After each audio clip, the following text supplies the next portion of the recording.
Good evening, everyone. Well, we're preparing to wrap up another busy day in Scotland. I think we got a lot done. We have a lot of good substantive meetings, and with my fellow leaders, and most of all, it was critically important for the United States to be here. At COP26, back in the Paris Agreement, raising domestic climate ambitions and demonstrating the commitment to support the rest of the world, particularly those countries that are on the front lines of the climate crisis. Today I spoke with leaders of forested nations, island nations, developing countries. My message to them was the United States is going to be their partner as we meet this climate crisis. And I want to thank the United Kingdom and Prime Minister Johnson for hosting us, hosting the world at a critical moment, as well as I met with Prince Charles, who's put together a very significant operation over the last 6-7 years of trying to bring in the private sector to work on a number of these issues. Glasgow must be the start, as I'm tired of hearing me say it, but a decisive decade of action so we can keep the limit of 1.5 degrees within the reach of us and the rest of the world. We have to keep accelerating our progress. Today's agreement by more than 100 countries, representing 85% of the world's forests, to halt and reverse deforestation by 2030, is a great example of the kind of ambition we need, and the United States is proud to have initiated and supported it. For our part, the United States is going to keep raising the ambition and delivering the goal that we are reducing U.S. emissions by 50 to 52%, as Secretary Kerry's talked about, from the 2005 levels by 2030. This decade, we have to make significant progress. And by the way, I might note parenthetically, I can't think of any 2 days or more has been accomplished dealing with climate than these 2 days. Overall, the past 2 days, I've announced a series of initiatives that are going to make sure we hit the target of including today 2 new rules to reduce methane losses from new and existing oil and gas operations and from natural gas pipelines. Thanks to the effort of our joint effort with the EU, we've grown global methane pledge. Remember, I raised it when I spoke to the United Nations from 9 countries signing on to that pledge in September at the United Nations. More than 100 countries have signed on. It's about half the world's methane emissions, 70% of the world's global GDP. We've made commitments to promote climate-smart agriculture, spur innovation, catalyze private finance for a clean economy, and to drive high-standard, clean, climate-resilient infrastructure through the Build Back Better initiative. We had a great meeting today where we sat and talked about the whole focus of my Build Back Better initiative, which is adopted by the G7, was that everything should be focused on, as we help with the infrastructure of the rest of the world, which needs it badly, focused on climate. The example is if you build an oil well, if you build a gas or oil refinery, you're going to have that for the next 30 years. Well, why not invest now if we're going to provide for the help for nations in solar capacity or wind capacity? So the point is, although we also brought through the new President's Emergency Plan for Adaptation and Resilience. We called it, I'm getting tired of acronyms, I have to admit to you, but it's called a PREPARE. We're going to support climate adaptation efforts of more than 500 million people worldwide. We also released our overall long-term strategy that outlines how we'll get to net zero emissions by 2050. You know, we know that this must be a whole of society effort. I'd also want to thank the representatives from the private sector and from labor and philanthropies, civil societies who are dedicating themselves to the climate action efforts we're all making here. That leadership, together with action by state and local and tribal governments, has been essential in the United States. That's why, despite the previous administration's pulling us out of the Paris Agreement and refusing even to acknowledge there was a climate crisis, we still brought down emissions during that period. I also want to acknowledge the passion and power of the young people and the activists who are doing such vital work to remind us of our moral obligation to future generations. But look, as I said yesterday, It's not just a moral imperative, it's an economic imperative as well. Investing in our clean energy future is an enormous opportunity for every country to create good paying jobs and spur a broad-based economic recovery. As I've said, you've heard me say before, and my colleagues as well, when I think of climate crisis, I think of jobs. And that's what the Build Back Better framework will do for the American people. It's going to bring historic investment in clean energy, addressing the climate crisis. It's going to cut greenhouse gas emissions by well over a gigaton by 2030. It's going to save consumers money in their energy bills and with tax credits for things like installing solar panels and weatherization of their homes. It's also going to provide manufacturing credits to make sure the United States is competing in energy markets of the future like solar panels and wind turbines. It's also going to accelerate electric vehicles and electric school buses and build a nationwide network of 500,000 charging stations to power them. It's about jobs. It's about competitiveness versus complacency. It's about making the world safer, cleaner, healthier, a place for our children and children all around the world to look to the future in a way that they can't now. And so there's so many other things that have happened today that I feel good about. But let me start, if you will, by I'll be happy to take your questions. Phil, you got a question? I'm watching on TV a lot. Thank you very much, Mr. President. You noted your disappointment with Chinese actions on climate in Rome, and also the lack of willingness for Chinese President Xi Jinping to show up at either the G20 or COP26. But I wanted to ask more broadly, when you assess where things stand right now in U.S. China relationships after your first 10 months in office, your diplomats have had difficulty engaging in a substantive manner with some of their counterparts. You have a Chinese military that has tested a hypersonic missile this summer and is building its nuclear capability. What is your general assessment of where things stand, and are you concerned that the potential for armed conflict has grown over the course of your first 10 months in office? Well, let me start off by addressing the first part of, if not the question, the statement. And that is that I indicated that China and Russia not showing up in Saudi Arabia was a problem. We showed up. We showed up. And by showing up, we've had a profound impact on the way I think the rest of the world is looking at the United States and its leadership role. I think it's been a big mistake, quite frankly, for China, with respect to China not showing up. The rest of the world is going to look to China and say, what value added are they providing? And they've lost an ability to influence people around the world and all the people here at COP. The same way I would argue with regard to Russia. With regard to the more profound question about, am I worried about an armed conflict or some that accidentally occurring with China? No, I'm not, but I have had, as I've said before, and I think we've talked about this, Phil, but I may be mistaken, I think, as I've said, I look at China, and I've had hours of conversations with Xi Jinping, both in person when I was vice president and since I've been president, at least 5 or 6 hours worth of conversations on the telephone. And I'm going to be having a virtual summit with him. I've made it clear, this is competition. It does not have to be conflict. There is no reason there need be conflict.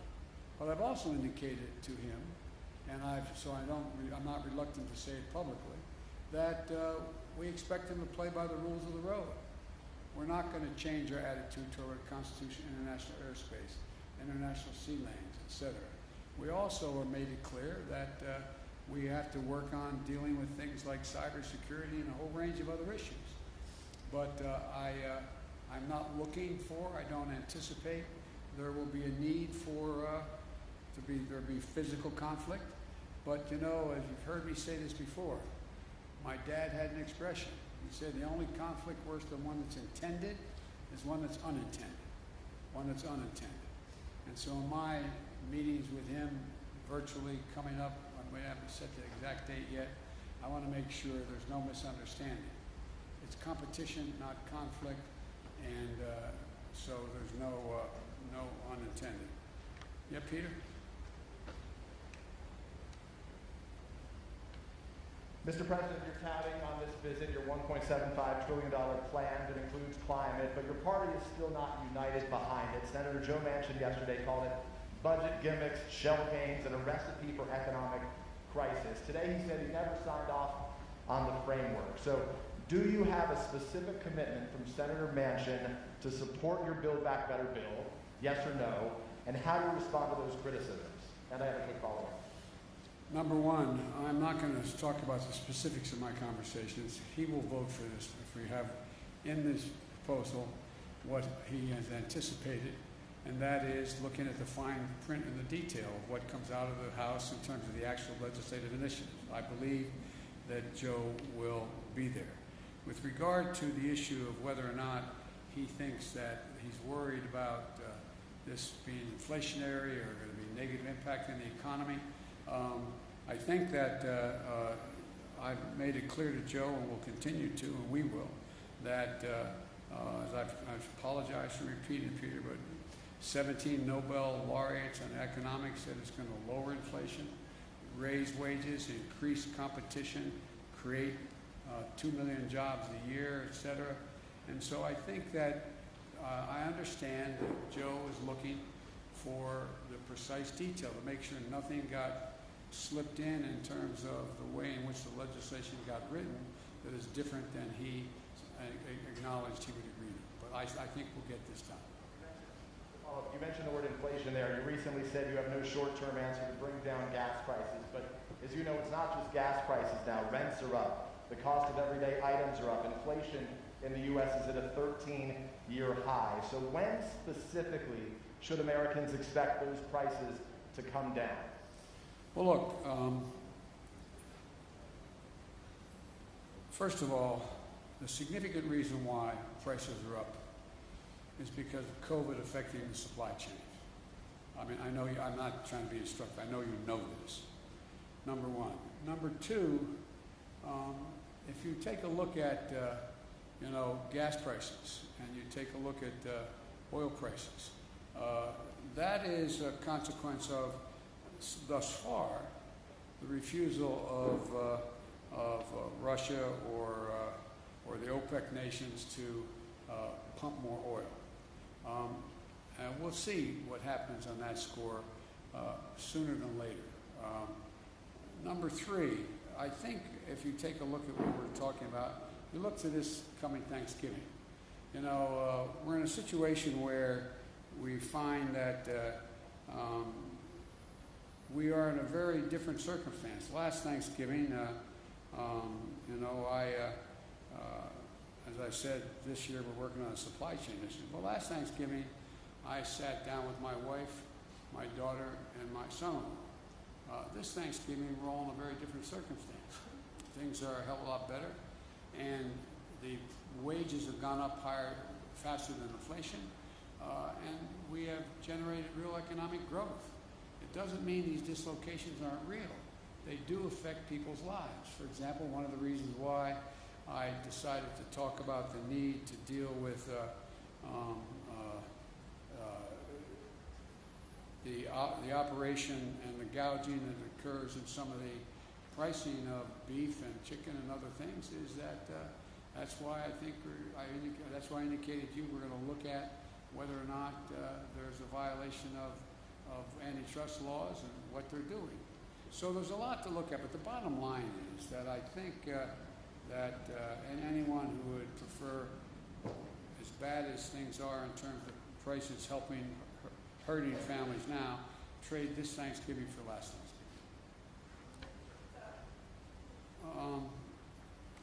Jen Epstein, Wall Street Journal.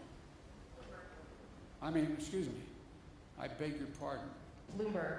I hope I got it. Thank you. Especially since my granddaughter works for you guys in a different circumstance, so I got it. I'm in trouble. Well, I'm going to ask a very Bloomberg question to begin, which is, have you decided who you will nominate to chair the Federal Reserve Board? And if not, can you speak a little bit about what you're thinking about if you consider your choice for Fed chair and the other seats that are open? This is the latest that a president has gone without nominating somebody the year before a nominee needs to be selected. And are you concerned about potentially having a short timeline, especially if you're not going to re-nominate JPEG? No, no, and no. No, I'm not going to discuss it with you because that's in train now. We'll be making those announcements fairly quickly. It's been in train for some time, number one. Number two, I also would indicate that I think we're going to have plenty of time to make sure all the major nominees are able to be cleared in time that where their terms would expire. And number three, I've given a lot of thought to it. And I've been meeting with my economic advisors on what the best choices are. We've got a lot of good choices, but I'm not going to speculate now. Nancy, CBS? I think you had your hand up. I'm sorry, did you? Thank you very much, Mr. President. Some of the commitments you made here won't happen unless Congress passes future legislation. How do you convince Republicans and even some Democrats to get behind more spending if they look at this conference and say, China isn't meeting these global goals, Russia doesn't intend to meet these global goals, India doesn't plan to, why should we? Because we want to be able to breathe and we want to be able to lead the world. Look, I mean it sincerely. I think, presumptuous of me to say, talk for another leader, but the fact that China, trying to assert, understandably, a new role in the world as a world leader, not showing up, come on. The single most important thing that's gotten the attention of the world is climate. Everywhere. From Iceland to Australia to, I mean, it just is a gigantic issue. And they've walked away. How do you do that and claim to be able to have any leadership now? Same with Putin and Russia. You know, his tundra is burning. He's in a literally the tundra is burning. He has serious, serious climate problems. And he is mum on the willingness to do anything.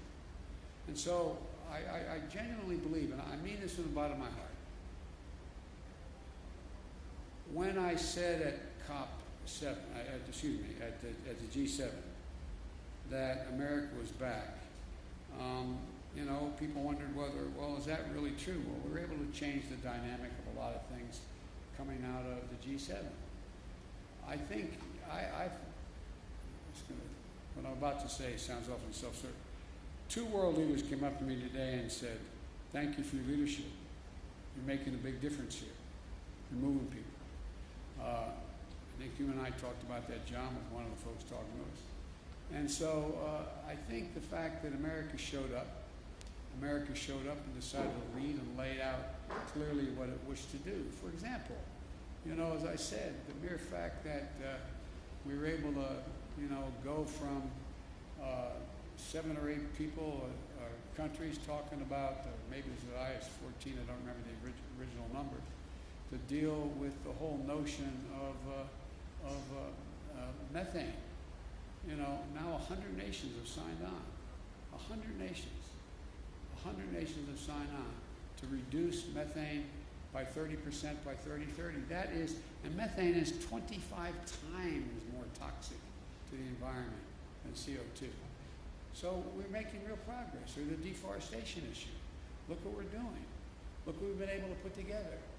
And in addition to that, one of the things that I feel the best about, and I don't claim any unique credit for it, but I think that we've gotten for the first time a combination of in dealing with the international problem and that circumstances affect all nations, that we've not only gotten countries off the sideline in terms of making significant financial contributions, but literally trillions of dollars worth of the private sector jumping in, knowing they've got to play and they're going to play an incredibly positive part in dealing with these problems. It's real. It's genuine. And so I just think that, you know, that old bad expression, proof of the pudding's in the eating. You know, I feel confident we're going to get done what we have to do at home in order to deliver. And lastly, you know, if you take a look at what economy is growing, the United States is growing. It has problems, mainly because of COVID and supply chain, but it's growing. We've created over 6 million jobs. We're leading the world in terms of the fastest growing economy, major economies. So I think, we're going through a difficult time in the world because of COVID, because of supply chain consequences, because of the environment and all that's occurred, the way it's in fact imploded in the near term. But as I said to you earlier, and I really mean it, I think it presents a gigantic opportunity, to, in a sense, press the restart button and move in a direction that I think the vast majority of countries, and look, I'm sure you interview other world leaders that are here, the vast majority think this is an opportunity. They're not quite sure exactly what to do, exactly how to do it. Not that I have all the answers, I'm not implying that. But they know that.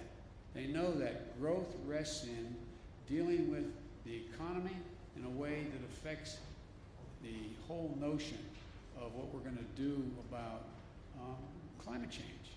And it's a gigantic opportunity. Okay, I called on the Wall Street Journal, Catherine. I got the wrong one. Sorry, let's try the real Wall Street Journal. Thank you very much. We are the real Wall Street Journal. Mr. President, you tweeted earlier asking Virginia and New Jersey residents to vote. Democrat Terry McAuliffe is struggling in a state that you won by 10 points.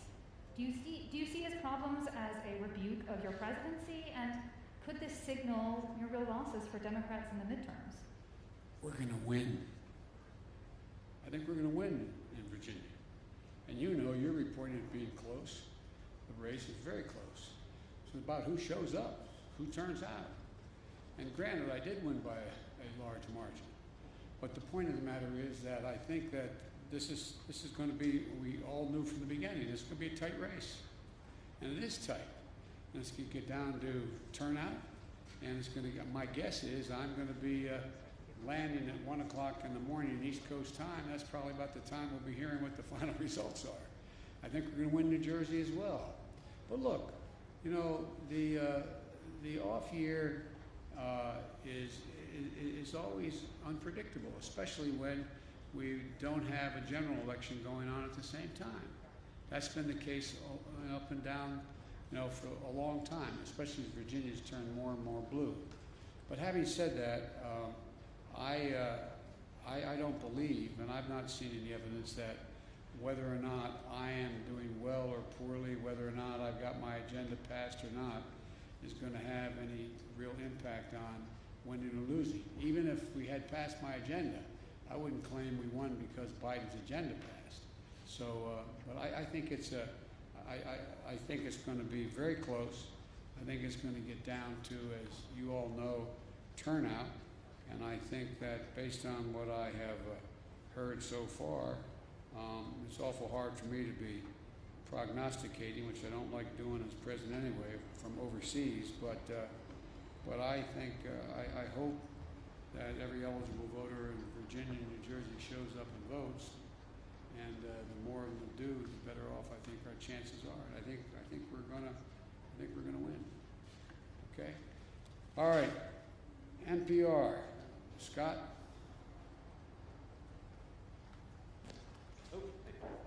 You mentioned climate activists before, and I want to ask something about that. You're touting agreements, other world leaders have touted agreements, but the atmosphere around the conference here is skeptical, and it's pretty angry. Climate activists feel like decades and decades of COPs have led to broken promises, and they feel like even if all of these goals are reached that you're talking about the last few days, it's just not enough right now. And I'm wondering what you would say to the people outside who are really angry at this conference, especially at this moment, where Joe Manchin has expressed, has created more doubt that your climate legislation will pass, and you've got a very conservative Supreme Court about to take a look at whether your EPA can regulate greenhouse gas emissions. What's your message to people outside who just worry this all isn't enough right now, given the crisis? Well, first of all, I think anyone who is focused on the environment should be worried. We've got a lot more to do beyond what we've done. We've done more than we've ever done, though. That's the point. And more has to be done. And I didn't have a single member of this conference come up to me and say, Are you going to pass what you have, and what do you think is, how's that going to affect it? What are you going to do? What they're looking at is what in fact has happened in terms of everything from dealing with deforestation to what we're going to do on Build Back Better and how we've been able to focus now. I mean, when's the last time you heard world leaders sit down together and agree that what they're going to do is when they deal with the needs of the infrastructure of other countries, that they're going to focus first and foremost on whether or not what the climate impact is on that. So I think, look, this is there's a reason for people to be worried. I'm worried. I'm worried if we don't continue to move forward and make the kind of progress we're now making, that it's going to, I mean, we throw into jeopardy the prospect that we're going to be able to keep the temperature from rising above 1.5 degrees Celsius. But I'm optimistic because I think there's how can I say it? I guess maybe the best way to say it, to Scott, is what I feel is that the populations of each of our countries have a different perspective than they did at COP25. I think there is, I mean, not because of necessarily any of the leaders of any of our countries, including mine, that all of a sudden people are seeing these things happening they never thought would happen. They're seeing people drown in their basements in Queens, New York because of flooding and rain. They're seeing that, you know, more territory burned down in the United States just since the first of the year than it makes up the entire landmass of the state of New Jersey. They've seen hurricane with top winds of 178 miles an hour. I mean, so they're looking at these things. They're seeing more, the water's warming. They're seeing a whole range of things occurring around the world that haven't happened. And it's sort of like, whoa, whoa. Because I don't get what I used to get when I started to read. There's no reason why anyone would remember this. But back when a fine Republican, a guy named Dick Lugar, was from the state of Indiana, and he and I were either the chairman or ranking members of the Foreign Relations Committee. This is over 20 years ago. We ended up proposing, and it worked, but it got no enthusiasm, a thing for debt for nature swaps. People looked at us like, what in the hell are you doing? Why are you forgiving the debt so Brazil won't, you know, burn down more of the forest? Why are you doing that so they will do? Now, everybody goes, whoa, what else can you do? What else can you do? So I think there's a whole different attitude that's out there. And I think this is being led, I'm not being solicitous here, I think this is being led by,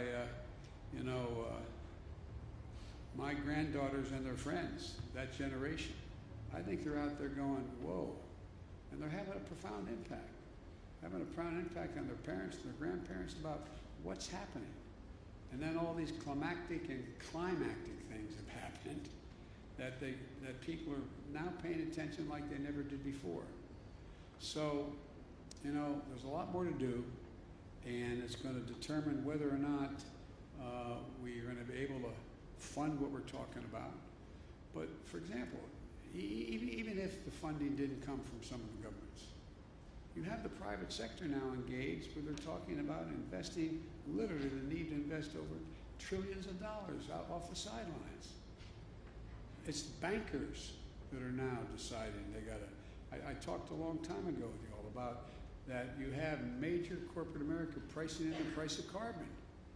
It matters. So things are changing. We just have the right stewardship and enough sense as world leaders to get it right. So thank you all so very much. Appreciate it.